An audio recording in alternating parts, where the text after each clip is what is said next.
These are my impressions of Octopath Traveler 0. So I finally got my hands on it. Now, I'm going to first off, just like before I even get into it, I'm going to mention I was playing the Switch version. So I had the emulator for Eden on my Legion Go, and I was playing the Switch version of it because I felt like that was the easiest way of going about it. Like, I have my Switch right there, but I don't want to play on the Switch. I wanted to play on my Legion Go, which is a little bit more powerful.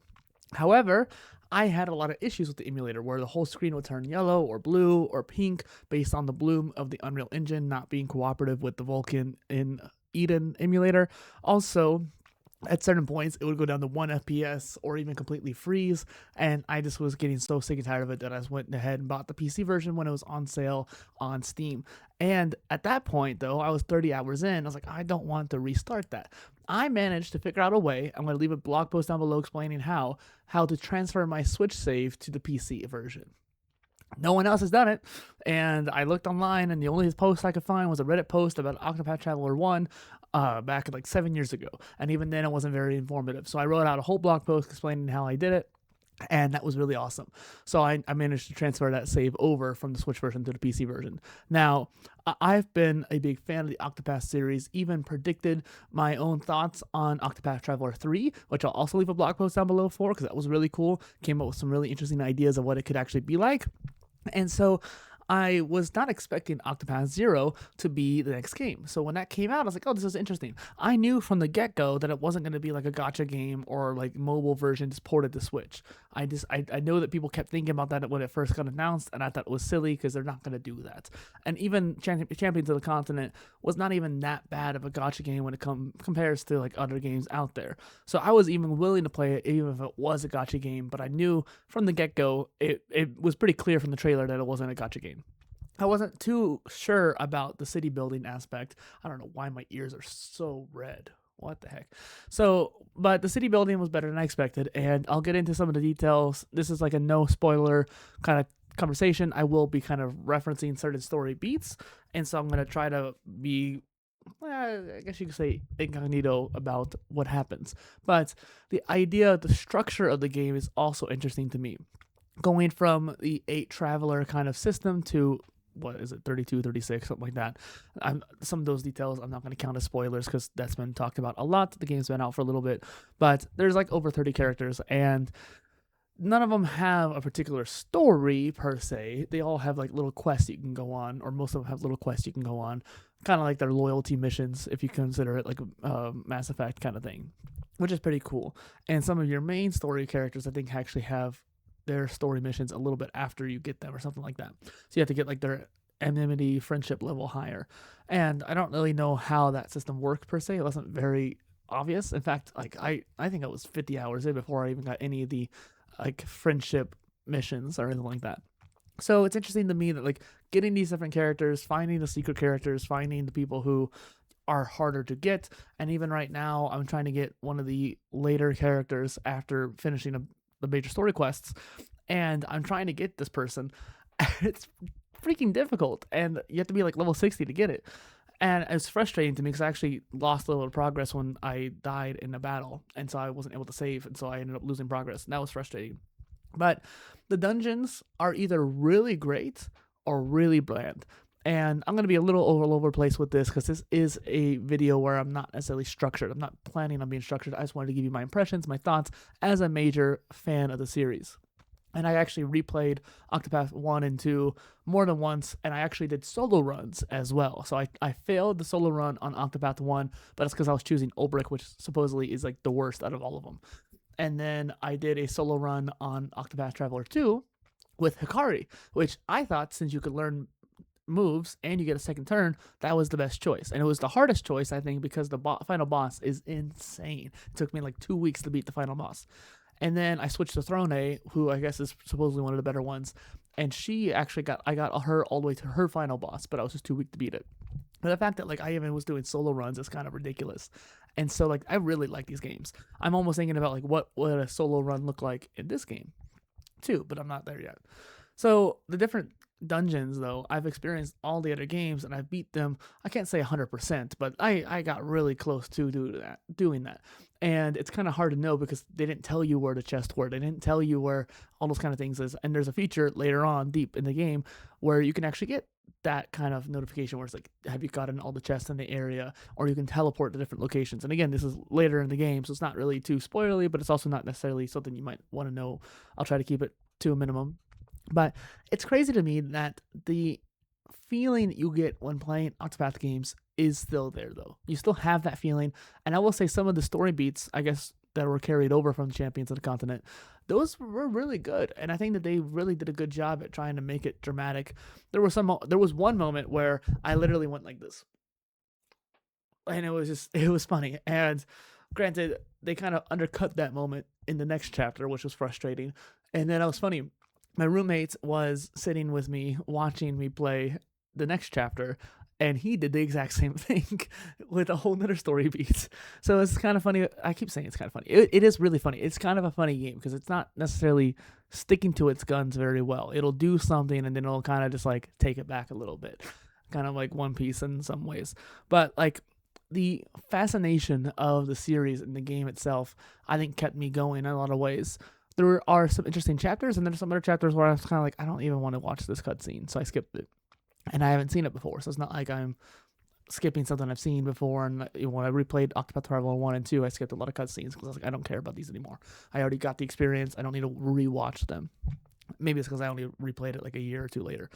The battling is also peculiar because the ultimates you don't get for a while, and that can be a little bit frustrating. And even when you do get them, it's hard to know who is better than the others. And so if you want to watch guides, it's a good way of going about it. I couldn't really decide who I wanted to use, and I have switched around a little bit. I think I've kind of marked it down to 8 or 10 people that I like using, but that's only a third of the roster. So some of them are just sitting there for a while, and some of the original 8 travelers from Octopath Traveler 1 they're in the game, but they're not really that useful. I think I have Tressa, but I have a little bit of a affinity for Tressa because I've always chosen Merchant as my starter. And so I think that with Tressa, though, her ultimate's pretty nice and it's useful. And sometimes I like to collect. And then on top of that, the bow and spear can be kind of useful at times. But I have too many spears and bows right now. I need to probably decrease that. I actually really like some of the warriors, but depending on story beats or depending on how you get them, it's not always easy to use them. And that's kind of frustrating to me as well. So with temporary characters and all that jazz, I find that the weapon systems with the characters have worked pretty well. I've been able to pick up some nice weapons and find ways of getting them or going into dungeons that I don't need to be into yet and getting the weapons ahead of time. That's been kind of nice, especially since I like to explore before I go into the next story beat. So if I beat a story chapter, I'm not going to go straight into the next one. Usually, I have done it a few times in Octopath Traveler 0, but the random dungeons along the way, or even just going to a city you're not supposed to be yet, there's only like a couple places that you can't get to until you get to that part in the story. There's one that's actually across the ocean, and I'm like, oh, okay, I didn't know about that. And then I guess that's slightly a spoiler. Sorry about that. But I was just exploring. I was like, oh, okay, I'm going to go there real quick. And then I went back to the ocean. And so it was one of those things where going around the map isn't as common, I feel like it was in the other two games, specifically Octopath Traveler 1. Because I know that with 1, it's kind of a big circle, and it was pretty easy to go around all the easy level areas and then work your way into the medium and hard level areas. Octopath Traveler 2 had a similar approach, but because of 2 continents, it did make it a little bit harder. I mean, eventually you could get the boat or even just rent the boat across, and I have done that a couple times when I was playing, but that boat is expensive, and even renting is kind of expensive when you're first starting out. I think the only reason why I did it is because I wanted to get to the inventor job in Octopath 2 like quicker when I was playing around. So there is that, but besides those kind of situations where it's like you have those limitations on the Octopath 2 map, you were able to kind of just go around many different areas right away. And even in the areas that are too high of level, you had more reason to go into the level 2, level 3 difficulty areas, as in like, oh, it's a level 20 or level 30 or level 40 area. Because the level 30 and 40 kind of are usually the same level, like as a hard. And then you have the level 20 area, level 18 areas that are as a medium. And those areas usually housed either different jobs you could get, they housed access to cities that gave you really good weapons, stuff like that, where it was worthwhile to go there, even if you were under leveled, and just kind of like either save scummed or just quickly ran away from battle, something like that, and just get to the area and then go back to it later.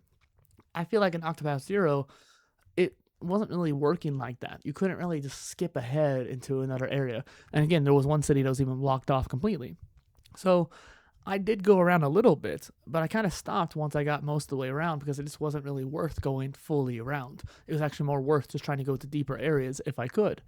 And even if I was under leveled a little bit, generally with powers or eventually with ultimates, you're able to get through those areas. I think the leveling system was also somewhat good and somewhat bad. Like there was plenty of times, and I've seen this in reviews, people saying the same thing, where I was just leveled pretty accurately for where I needed to be. Even when I was going around exploring dungeons and doing side stuff before going to the next chapter, I wasn't particularly over leveled. Now that I am closer to the end game, I feel like I'm over leveled. I was doing a story quest, and I was doing it's split between multiple quests and chapters, each with the different levels. But even at the higher level, I was still like way over leveled. And yes, you could switch around to other characters, but there's also the training grounds, which keeps them leveled up in the background. So even a lot of my other characters were actually over leveled as well, or at the very least, slightly over leveled. So these are various impressions of Octopath Zero that I wanted to share with you. And I'm not exactly sure if this is helpful to you or not. Let me know in the comments if you thought this was interesting. I would like to give some footage in here, but maybe I won't do it till the next one. I'm thinking about making a review about it. I find that the experience that I have has been mostly great. And again, like I said from the beginning, I never thought it was going to be like a gacha game, but I didn't necessarily think it was going to be this big either. And I try to do as much side content as possible. There isn't as many side quests, I feel like, when it comes to like random characters showing up.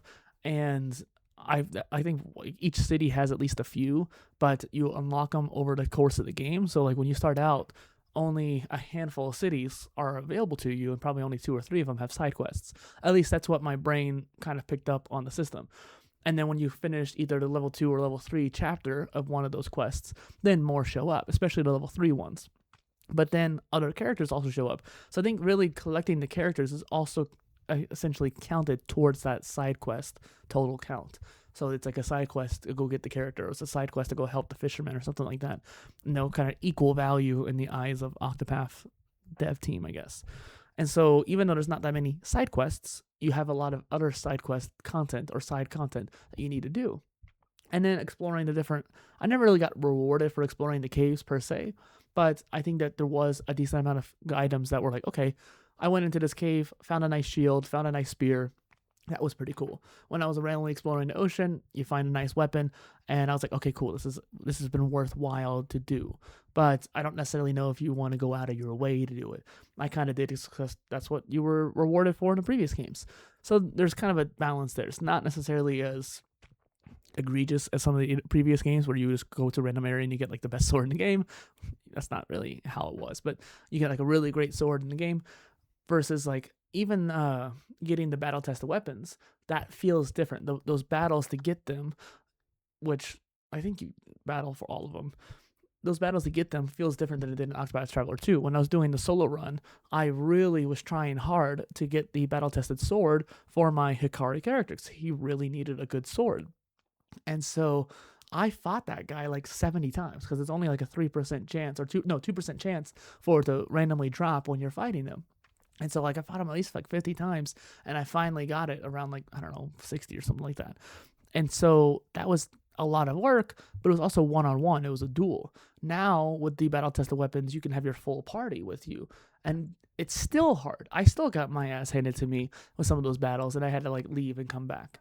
And so I think that that's a difference in how it feels. And there's a lot of nuance to it, especially with the battle system with the whole 8-party thing, which I'll probably talk more about in a review. So thanks for watching. Cheers.